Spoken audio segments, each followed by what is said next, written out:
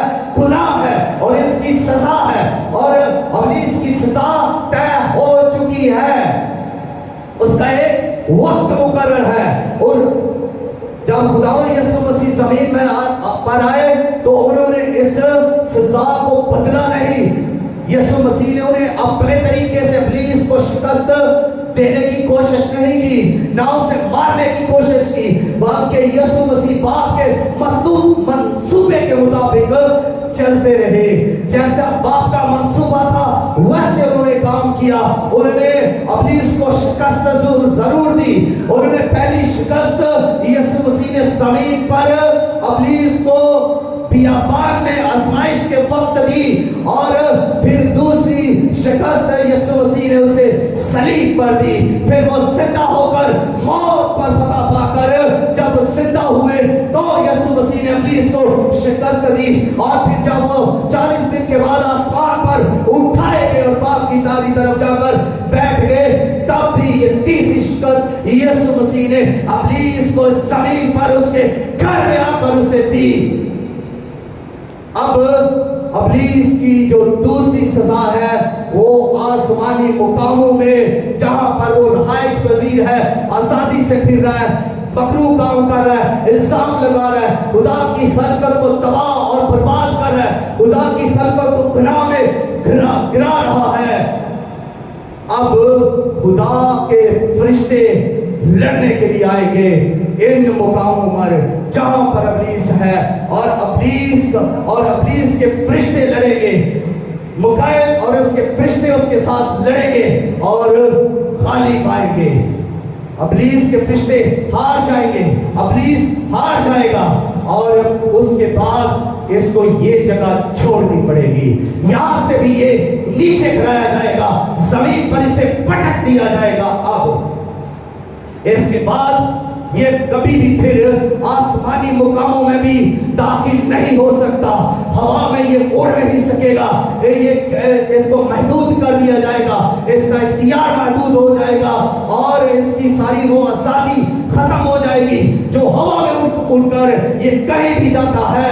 انسان جو زمین پر رہتا ہے یہ ہوا میں اڑ جا سکتا ہے، یہ اپنی عقل و دانش کی وجہ سے اس نے جہاز بنائے اور یہ اوپر فضاؤں میں جہاز کے ذریعے جا سکتا ہے، لیکن ابلیس ایسا بھی نہیں کر سکے گا، وہ جہازوں کے ذریعہ بھی آسمان پر نہیں جا سکے گا، کیونکہ جہاں سے خدا اسے نکال دیتا ہے پھر یہ وہاں پر کبھی جا ہی نہیں سکتا۔ جب خدا نے اسے تیسرے آسمان سے نکال دیا تو یہ کبھی بھی وہاں پر نہ جا سکا، اور جب خدا اسے اس آسمانی مقاموں میں یعنی پہلے آسمان سے نکال دے گا تب بھی یہ دوبارہ اس پہلے آسمان میں داخل نہیں ہو سکے گا کبھی بھی، تو اس کا اختیار محدود ہو جائے گا۔ یعنی اب اگر اسے اپنی بادشاہی قائم رکھنی ہے تو پھر اسے نئے پلان بنانے پڑیں گے، نئے اصول بنانے پڑیں گے، نئی حکومت چلانے کے لیے پھر نئے اس کو قوانین بنانے پڑیں گے تاکہ اس کی حکومت قائم رہ سکے۔ لیکن یہ حکومت بھی اس کی زیادہ دیر نہیں رہے گی۔ اب جب یہ کب جنگ ہوگی، یہ کہاں ہوگی، یہ طے ہو چکا، کن کے درمیان یہ بھی بیان ہو چکا، اب یہ بیان کرنا ہے کہ یہ کب ہوگی، یہ جنگ کب ہوگی۔ یہ جنگ 7 سالہ جو ابلیس کا دور ہے، جو بڑی مصیبت کا دور ہے، اس کے وسط میں ہوگی، یعنی اس کے جب سارے 3 سال گزر چکے ہوں گے اس وقت یہ ایک بڑی جنگ فرشتوں کے درمیان ہوگی، اور ابلیس اور اس کے فرشتے ان مقاموں سے گرا دیے جائیں گے۔ ابلیس کو جب یہ خبر لگ گئی تو اس نے جوش مارا، اس نے بڑی کوشش کی، اور اس نے 3.5 سال بڑی جنگ کی، اس زمین پر بھی لوگوں کو بھی بڑا سایا کہ وہ کسی نہ کسی طرح سے وہ غالب آئے، لیکن